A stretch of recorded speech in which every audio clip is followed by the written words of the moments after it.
2008 में कांग्रेस की सरकार के समय राष्ट्रीय आपदा को लेकर क्या निर्णय हुआ, एक बार ज़रा उसको पढ़ लेना चाहिए। और मैं इतना ही कहूँगा, हमने मदद हिमाचल की बार बार की है। मोदी जी ने हिमाचल को सदा प्राथमिकता दी है। विकास के प्रोजेक्ट तो दिए ही, लेकिन जब भी मदद की आवश्यकता पड़ी तो सबसे पहले आगे बढ़ चढ़कर मोदी जी की सरकार आई। मोदी जी ने स्वयं मुख्यमंत्री से बात की, हम सब लोगों को भी कहा, हम सब लोग भी फील्ड में हैं और हम सब प्रयास कर रहे हैं कि इसमें आपदा के समय इस संकट से निकालकर हिमाचल को लाया जाए। और जो भी मदद केंद्र सरकार से होगी हम वो कर रहे हैं। सर, बाढ़ के कारण काफ़ी नुकसान हिमाचल प्रदेश में हुआ है और धर्मपुर विधानसभा क्षेत्र में भी, जिला मंडी में जिस तरह से मैंने देखा, बहुत सारे स्थानों पर जहां कई वर्षों तक कभी पानी स्तर तक नहीं आया था, वहां तक आया भी और कई लोगों के मकानों को, दुकानों को, रास्तों को नुकसान हुआ है।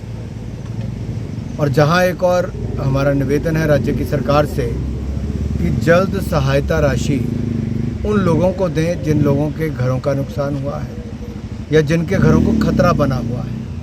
बहुत सारे घर ऐसे हैं जहाँ पर ल्हास से ढह गए हैं या फिर ऐसा है कि उनकी रिटेनिंग वॉल है ही नहीं। अब कहीं पे कुछ खतरा होता है तो उनका पूरा का पूरा घर जा सकता है। ITI जिस तरह से धर्मपुर में बन रहा था तो उसमें भी पूरा रिटेनिंग वॉल ही निकल गई है, नीचे घरों को खतरा खड़ा हुआ है। दूसरा, केंद्र सरकार की ओर से अब तक लगभग 400 करोड़ रुपए से ज़्यादा की सहायता हिमाचल प्रदेश की मोदी सरकार ने की है। इसके अलावा 13 बटालियनें NDRF की लगातार यहाँ पे काम कर रही थी। इंडियन एयरफोर्स के 2 हेलीकॉप्टर राज्य में लोगों की जान बचाने के लिए लगातार प्रयासरत हैं। जितनी मदद केंद्र सरकार की ओर से चाहिए थी, नेशनल फॉरेंसिक साइंस यूनिवर्सिटी के लोगों के माध्यम से वो भी यहाँ पर आए हैं। जो मांगा वो देने का कार्य किया है। हम चाहते हैं कि राज्य की सरकार भी तेज़ गति के साथ लोगों के जो सड़कों का नुकसान हुआ उसको जल्द से जल्द ठीक करवाए और जिनके घरों का नुकसान हुआ उनको जल्द से जल्द सहायता राशि दे, क्योंकि केंद्र की ओर से पैसा हमने भेजा है।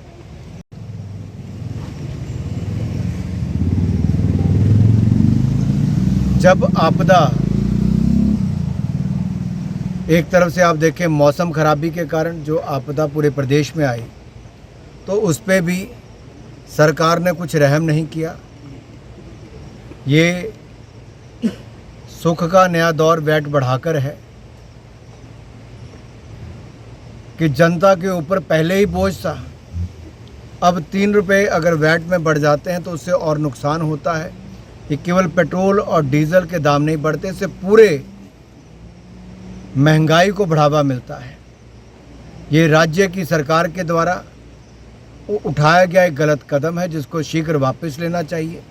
जनता के हित में ये जो वैट में बढ़ोतरी की है इसको वापस लिया जाए और आम जनता पर बोझ ना डाला जाए। एक और तो केंद्र की सरकार ने एक बार नहीं 2 बार टैक्सेस में कमी की कि देश भर के लोगों को राहत मिले, लेकिन जहां गैर भाजपा शासित सरकारें हैं वहां पर लगातार वैट को बढ़ाया गया और आम जनता पर बोझ डाला गया।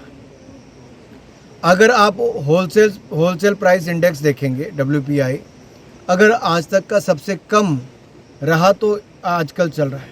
ये केंद्र की सरकार के प्रयासों के कारण हुआ।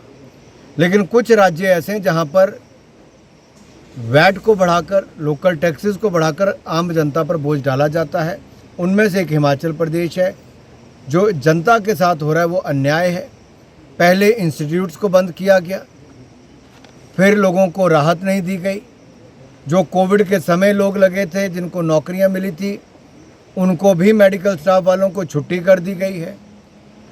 ये सरकार आने से लोगों के दुख बढ़े हैं, सुख का कोई नया दौर नहीं है। सर, चंद्रयान 3 एक अपने आप में इतिहास रचेगा, क्योंकि जिस तरह से चंद्रयान 3 को लॉन्च किया गया है, दुनिया के 200 से ज़्यादा देशों में भारत उन गिने चुने 3-4 देशों में नाम आता है जिसने सोलर मिशन को आगे बढ़ाया है। और मैं इसको इतना ही कहूँगा कि चंद्रयान को भेजना लगातार, दूसरा भी हमारा जो चंद्रयान 2 था उसमें भी बहुत हद तक हम सफल रहे थे, लेकिन चंद्रयान 3 से बहुत सारी उम्मीदें हैं। 40 दिन का और इंतज़ार रहेगा, लेकिन मुझे पूर्ण विश्वास है हमारे साइंटिस्ट ने जो पूरी दुनिया भर में भारत का नाम रोशन किया है, हमें उस पर गर्व होना चाहिए। इससे युवाओं को भी बहुत प्रेरणा मिलती है कि चंद्रयान 3 जाने के बाद ये जो प्रयास है हमारे, इससे साइंस और टेक्नोलॉजी इन दोनों को बहुत बल मिलेगा। सर, मणिपुर